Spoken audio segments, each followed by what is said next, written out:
नमस्कार दोस्तों, स्वागत है आपका आरक्यू वर्ल्ड में। दोस्तों, हम लोग फाहियान द्वारा भारत में किए गए यात्रा विवरणों के विषय में देख रहे हैं। विशेष रूप से फाहियान ने जिन स्थानों का भ्रमण किया था उनके विषय में जो कुछ भी सूचना उसने अपने यात्रा वृत्तांत में लिखा है उसके विषय में हम बात कर रहे हैं। कई सारे स्थलों को देखने के पश्चात आज हम लोग देखेंगे कि फाहियान ने नालंदा में जाकर के क्या कुछ देखा था। तो आज हम चर्चा करेंगे इसी कड़ी में कि फाहियान ने नालंदा में जाकर के क्या कुछ देखा और विद्या अध्ययन करने का, भारत आने का फाहियान का उद्देश्य क्या था। तो इन बातों को जानने के लिए कि फाहियान ने नालंदा में क्या अध्ययन किया था, क्या उद्देश्य लेकर के फाहियान चीन से चल करके भारत आए थे, इन सब विषयों को जानने के लिए मेरे साथ एक बार पुनः बने रहिए वीडियो के अंत तक। पुस्तक का नाम आप सभी जानते हैं, बुद्ध की तलाश में चीनी बौद्ध यात्री फाहियान की भारत यात्रा। इसके लेखक फाहियान स्वयं हैं। अनुवाद किया है जगन मोहन वर्मा ने, संपादन किया है शांति स्वरूप बौद्ध ने और प्राकथन लिखा है सुप्रसिद्ध भाषा वैज्ञानिक एवं इतिहासकार डॉक्टर राजेंद्र प्रसाद सिंह ने। फाहियान ने लगभग 399 ईस्वी से 414 ईस्वी के मध्य गुप्त सम्राट चंद्रगुप्त द्वितीय विक्रमादित्य के शासनकाल में भारत की यात्रा की थी। यह परिमार्जित संस्करण है। पुस्तक के 36वें खंड में आप देखते हैं पाटलिपुत्र में खोज और विद्या अध्ययन से संबंधित बातों को फाहियान ने यहाँ पर वर्णित किया है और क्या क्या उन्होंने देखा, सुना, समझा है और क्यों वो भारत आए थे, इसके विषय में वो यहाँ बताते हैं। वे बताते हैं वाराणसी से पूर्व की ओर लौटकर पाटलिपुत्र पहुंचा। तो बताते हैं कि फाहियान वाराणसी से पूरब की तरफ गए और लौट करके वो पुनः पाटलिपुत्र पहुंच जाते हैं। फाहियान का प्रधान लक्ष्य था उत्तर भारत के सभी जनपदों में जाकर विनय पिटक की खोज करना। तो फाहियान विशेष रूप से विनय पिटक की खोज करने के लिए आए हुए थे।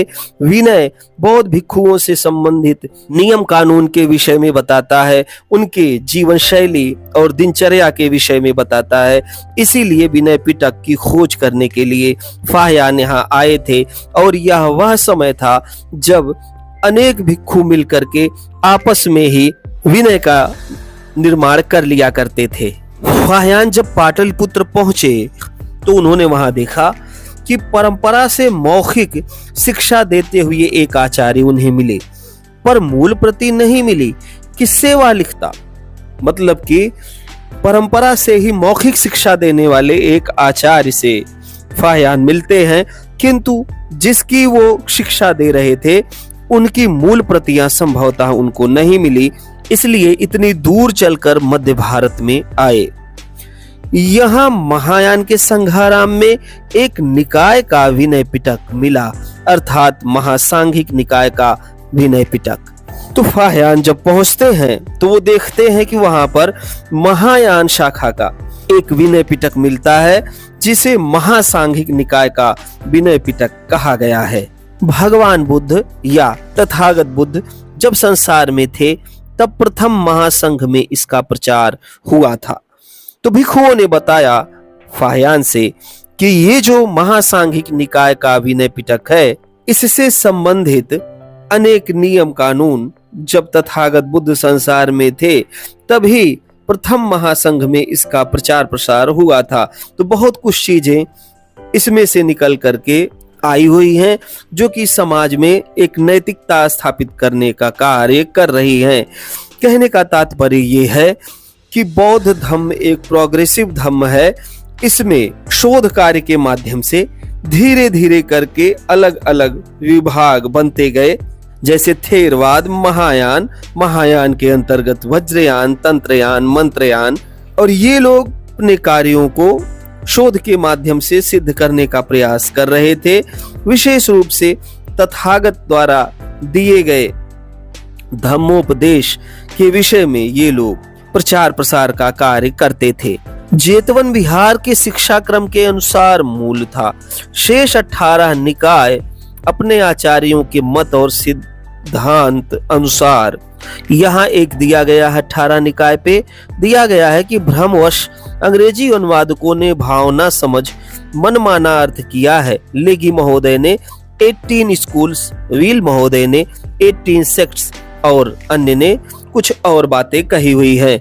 शेष 18 निकाय अपने आचार्यों के मत और सिद्धांतानुसार प्रधान विषयों में समता और छोटे छोटे विषयों में मतभेद रखते थे। जैसे एक का अथ है तो दूसरे की इति है, तो कुछ थोड़े बहुत अंतर दिखाई दे रहे थे। ये अध्ययनरत फाहयान के चित्र को बनाने का प्रयास किया गया है। यहाँ पर पांडुलिपियां रखी हुई हैं, फाहयान बैठे हैं, हाथ में पेन लिए हुए हैं और बैठ कर के पाटलिपुत्र में ये विद्या अध्ययन का कार्य कर रहे हैं। आगे चल के एक और निकाय का विनय मिला। यह सर्वास्तिवाद निकाय का विनय था। तो जो विनय के नियम थे वो बौद्ध धर्म के अलग अलग शाखाओं से संबंधित थे। जैसे कोई सर्वास्तिवादी था, कोई महासांघिक था। चीन देश के भिक्षु संघ में इसी का प्रचार था। जो चीन देश का भिक्षु संघ था उसमें इसी सर्वास्तिवादी निकाय का बोलबाला था, प्रचार प्रसार था। इसकी भी शिक्षा गुरु परंपरा अर्थात जो भिक्षु हुआ करते थे वो परंपरागत रूप से इसको मौखिक रूप से ही शिक्षा देते चले आ रहे थे। इसकी लिखित कोई प्रति नहीं थी।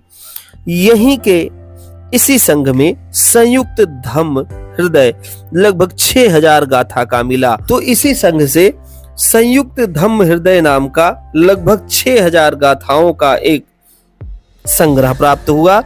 एक और निकाय का सूत्र 2500 या 2500 गाथा का परिनिर्वाण वैपुल्य सूत्र का एक अध्याय 500 गाथा का और महासांघिक अभिधम्म मिला। तो इस तरीके से कई सारे ग्रंथों को फाहयान ने देखा था, उसको समझने का प्रयास उन्होंने किया, जिनकी संख्या वे बताते हैं। अतः फाहयान अध्ययन करने के लिए इस स्थान पे 3 वर्ष तक रह गए। संस्कृत भाषा और संस्कृत ग्रंथों का अभ्यास करते रहे। तो इससे पता चलता है कि फाहयान जब भारत आए थे तब संस्कृत भाषा और संस्कृत ग्रंथों, जिसको बुद्धिस्ट हाइब्रिड संस्कृत के नाम से हम जानते हैं, और विनय पिटक लिखते रहे। ताओ चिंग जब मध्य देश में पहुंचे तो उन्होंने श्रमणों को देखा। संघ का उत्कृष्ट आचार व्यवहार और बात बात में विनय का अनुसरण देखा। तो ताओ चिंग को चीन की प्रांत भूमि के भिक्षु संघ के अधूरे और विच्छिन्न विनय का स्मरण हो आया। उन्होंने शपथ के साथ कहा, अब से जब लो बुद्ध ना हो प्रांत की भूमि में ना जन्म लूं। मतलब कि जहां तथागत ना हो मैं ऐसे प्रांत और ऐसी भूमि में जन्म नहीं लेना चाहूंगा।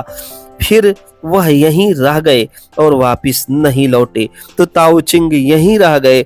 वो इतना ज्यादा प्रभावित हुए तथागत के धम्म से, बुद्ध भूमि से, भारत से, कि फिर वो वापस नहीं गए और यहीं रह गए। फाहयान का तो मुख्य उद्देश्य था समग्र विनय लेकर के हान के देश में प्रचार करना। निदान वह अकेले लौट गए। उनका उद्देश्य लगभग पूरा हो चुका था। उन्होंने पाटलिपुत्र में जाकर के, नालंदा में जाकर के अलग अलग जगहों से पांडुलिपियों को एकत्रित किया जो कि विनय पिटक से संबंधित थे। कोई महासांघिक था तो कोई सर्वास्तिवादी था। अलग अलग विनयों को एकत्रित करके फाहयान अध्ययन करने के पश्चात पांडुलिपियों को लेकर चले जाते हैं।